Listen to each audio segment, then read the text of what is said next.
Hello and welcome to today's edition of the Daf Yomi, starting chapter Menachot, and I'm going to read the introduction by the editor-in-chief of the Shantas edition. The publication of Chapter Menachot is another noteworthy achievement for the Kohen Talmud Bavli project.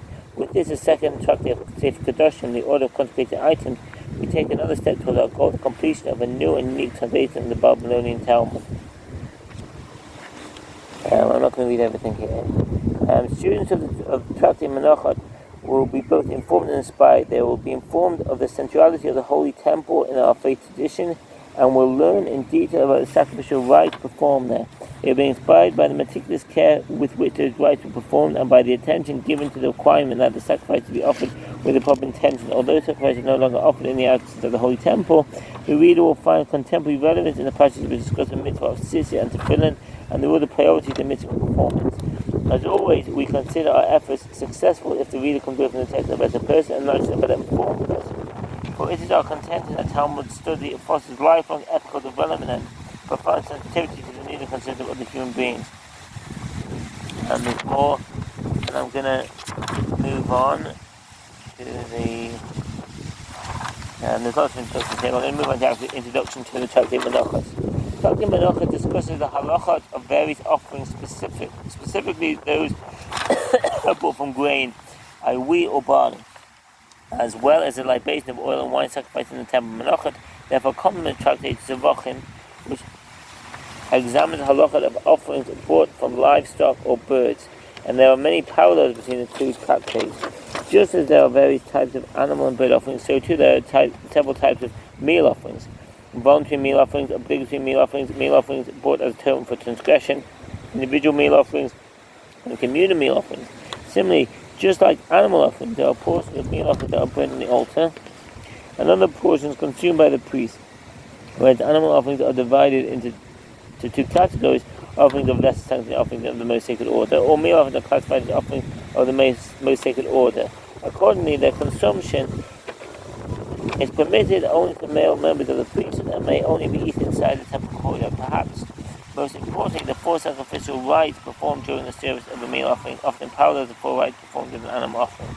In other words, removal of a handful from the meal offering and sacrification of that handful in a service of vessel is conveyance to the altar, and the burning of the handful on the altar parallels respectively the slaughter of an animal offering, the collection of its blood, and the conveyance of that blood onto the altar, and the presentation of the blood on the altar. Additionally, just as the presentation of the blood of an offering renders the remainder of that offering permitted for consumption by the priest or for sacrifice on the altar, so too the burning of the handful on the altar renders the remainder of the meal offering permitted to the priest for consumption. Furthermore, just as the improper performance of one of the rites of an animal offering or improper intent of one of these rites disqualifies the offering, so too meal offerings are disqualified through improper performance of one of their rites or improper intent during one of them.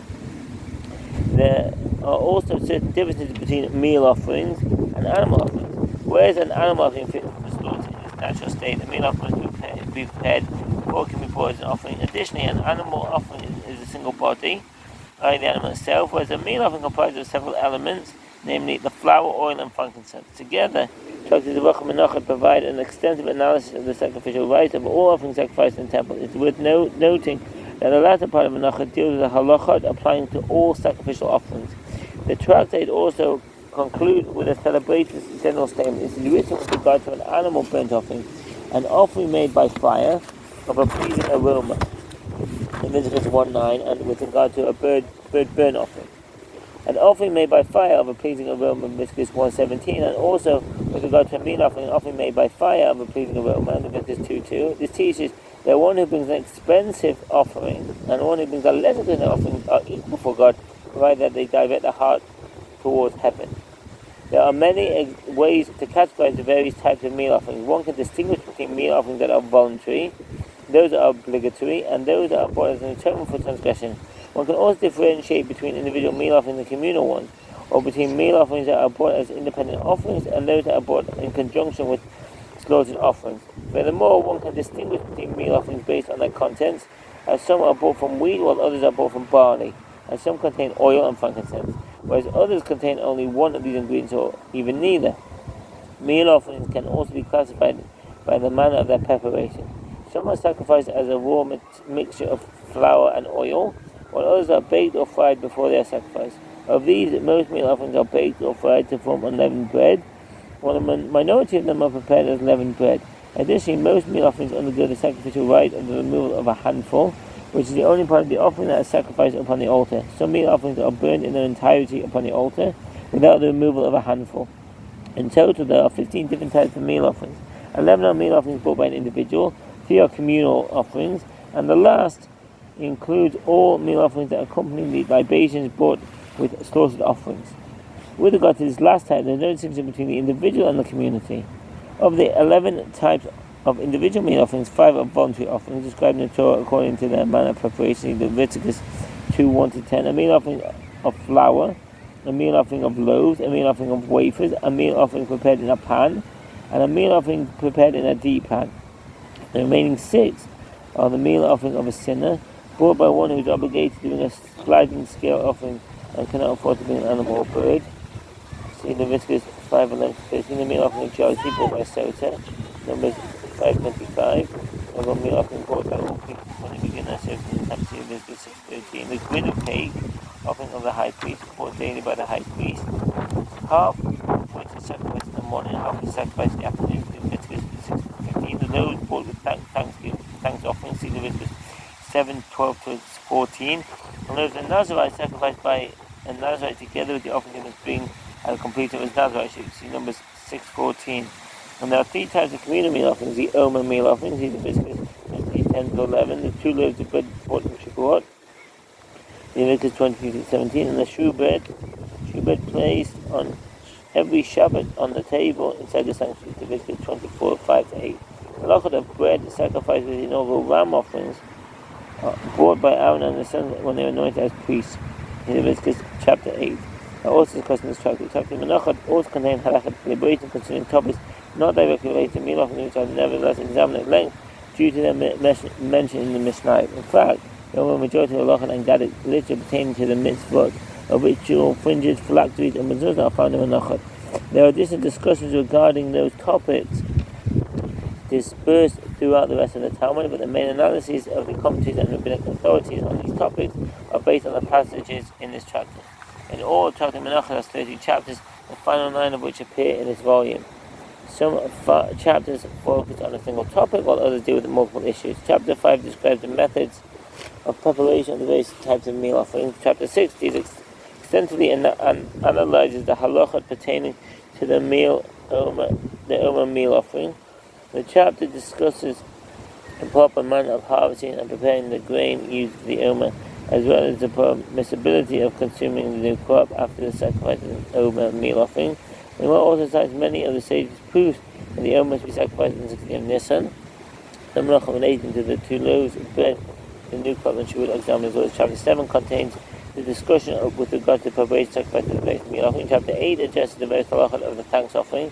Topics discussed include the different types of bread, i.e. meal offerings brought with the thanks offering, the relationship between the thanks offering, which is a slaughtered animal, and the loaf sacrificed with it, and if when a disqualified occasion occurring with regard to one of them disqualifies the other, the halachot of the offspring of the thanksgiving offering and the subject of the thanks offering are dealt with here as well.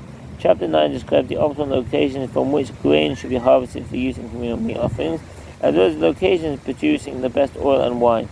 The method of producing the best crop is also listed here, as well as those instances in which only the very finest produce will be used for an offering. Chapter 10 addresses many topics, including which vessels are used for measuring, and the manner of taking proper measurement, and the responsibility of those providing the materials for offerings, and some of the requirements to place one's hand upon an offering before it's slaughtered. Chapter 11 discusses in part 2 loaves of bread are prepared for the new crop and sacrificed on Shavuot. The majority of the chapter concerns the shoe bread, from the manner of its preparation to its consumption by the priest. Chapter 12 presents as its central topic the halachot pertaining to the redemption of all items of sanctity and the details of the consecration of meal offerings. Finally, chapter 13 discusses those terminologies that can be used to effect a vow and set guidelines for the interpretation and obligations they incur.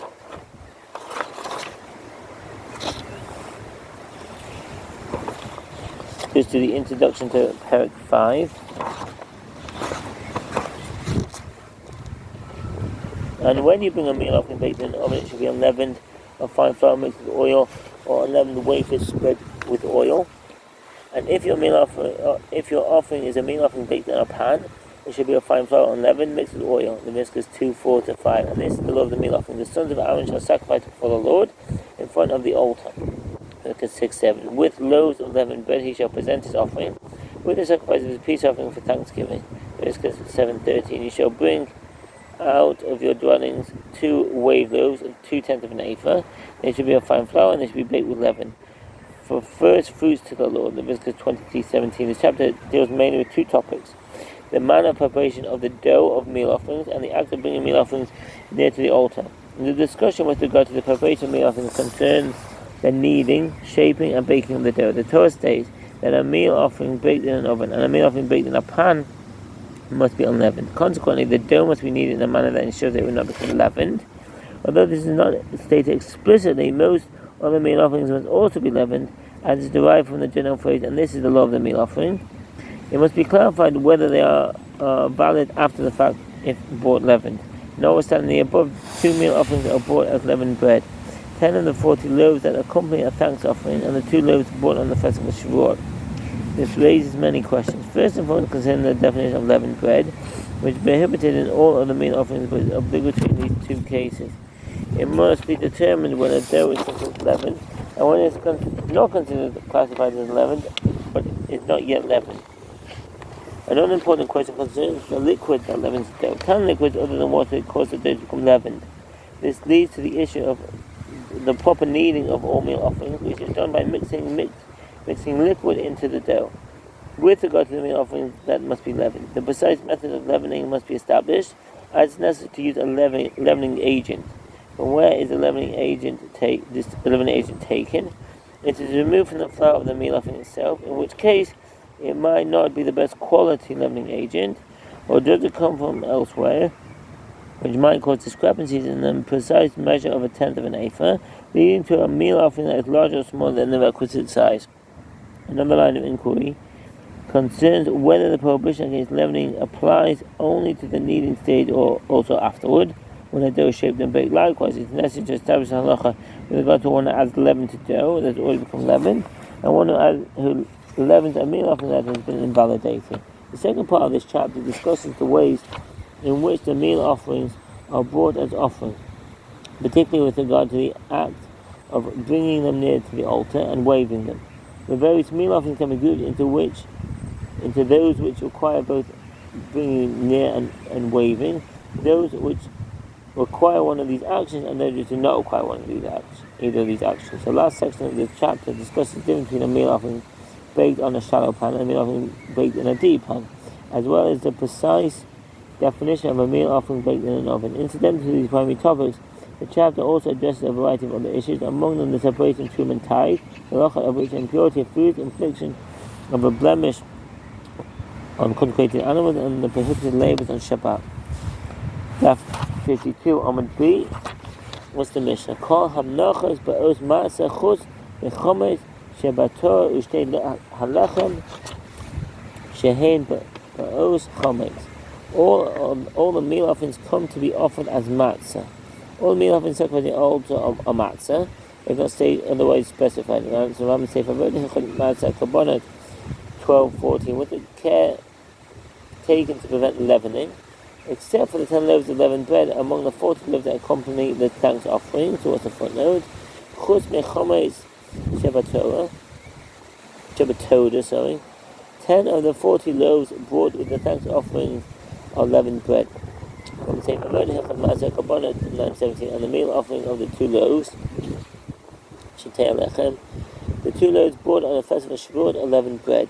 From the Sefer Avodah matzah kabbalah 12:3 and Timidi Misafim 8:9 that are brought on the festival of Shavuot, as they come to be offered as leavened bread. The sages disagree as to the manner in which these meal offerings are leavened. Rabbi Meir says, with regard to the leaven added to the dough to facilitate leavening, one separates boda.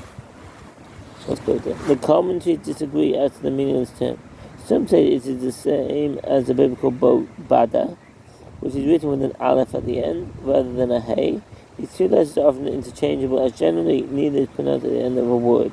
This root means to draw out, in reference to drawing drawing an idea out of one's heart, i.e. fabricating, as in the verses in the month which he had divided, brother in his own heart, in 1 Kings 12:33, and there are no such things done as you say, but you feign them, wrote them out of your heart.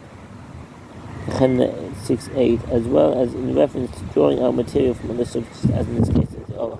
Some claim that Boda with a hay is in from the root, then Bada with an aleph, as it means to divide or separate an item. Others associate with the biblical term bad, which refers to a separated portion, as in the verse of each a like weight, bad there shall be. That's 30:34. Alternatively, the word Boda indicates that a term was divided by the sages, as in the statement, these terms are language that the sages divide, Badu, with which one can make a vow, Dam 10a. Here, Badu means the formation of something new. Part of the flour for the meal offerings from within the flour of the meal offerings themselves, causing it to become leavened, and leavens the meal offering with it. Over here it says, that is also not the optimal manner in which to fulfill the mitzvah, as aged leaven is more effective leavening agent. Rather, one brings the leaven, maybe es hashor. How does one cause the leavened meal offering to become leaven? One brings from another dough enough leaven for the leavening process, a bit of that size, and places it into the vessel where the bread will be needed, i.e. the vessel used for measuring 1/10 of an ephah. He then fills that vessel with flour, which becomes leavened by means of the starter leaven. Allah is in accordance with the opinion of Rabbi Yehuda. And the Sefer Vode, Hechad Maser Kabbalah 9:18, and Hechad Tamidi Mesafim 8:9 from another aged dough, and place it into a measuring vessel, and then he adds flour until it fills the measuring vessel to ensure the appropriate measure of 1/10 of an ephah of flour. The rabbi said to Rabbi Yehuda, that too is inappropriate, as in that manner the meal offering will either be lacking in the requisite measure or be greater than the required measure, as the Gemara explained. Rabbi Pavita, who is also called Paruda or Parura in various manuscripts, was a third generation Amor in Eretz Yisrael.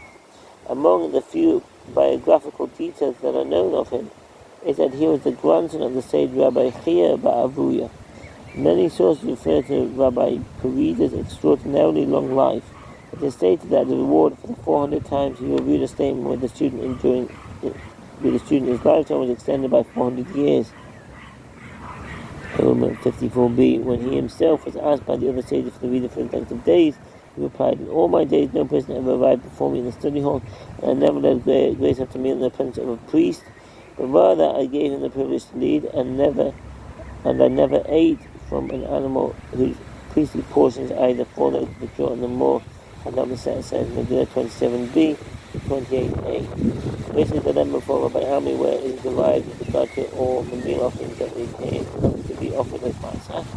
The Amber is put about this question replied, what do you mean when you say when you derive this? Concerning the meal offering with regard, which is written to the Torah that comes as Matzah, is written with regard to it, therefore the Lamb is not derived. Concerning the meal offering where it is not written specifically with regard to that, to it, that it must be Matzah, nevertheless, it is written with regard to it. That's the end of that. Amen, Rachel. Amen. Thank you for listening, and all the best. Bye.